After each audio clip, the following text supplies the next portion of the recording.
या ठिकाणी SRA प्रकल्प जे आहेत ते असंख्य SRA प्रकल्प जे आहेत ते अजून प्रलंबित आहेत. म्हणजे याची काय गाठसाठ आहे मला कळत नाही. कोण त्यांच्यावर प्रेशर आणतं मला कळत नाही.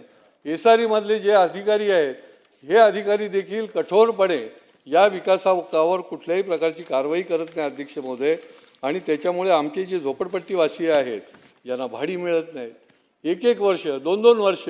परवा तर कोपरीच्या एक विकासकाने 5 कोटी रुपयाचं भाडं बाकी ठेवलेलं आहे आणि त्या ठिकाणी सेलचा जो काही भाग आहे तो विक्री करून मोकळा झालेला आहे.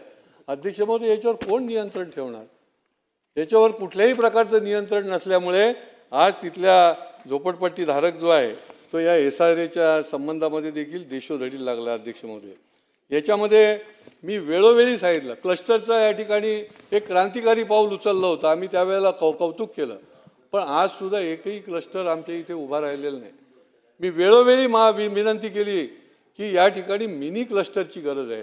मिनी क्लस्टरची देखील उभारणी जर आपल्याला करता आली तर त्याचा निश्चितपणे ठाण्यातल्या लोकांना उपयोग होईल. परंतु मिनी क्लस्टरची अजून उभारणी झालेली नाही आणि क्लस्टर देखील अजून अस्तित्वात झालेलं नाही आणि क्लस्टरचे 44 आराखडे करून मोकळे झालेले अध्यक्ष महोदय. आणि त्याच्यामुळे याच्या संबंधामध्ये एक कालबाह्य अशा प्रकारचा कार्यक्रम जो आहे तो त्या ठिकाणी निर्माण करण्याची देखील गरज आहे. अशा प्रकारची मी मागणी करतो अध्यक्ष महोदय. या ठिकाणी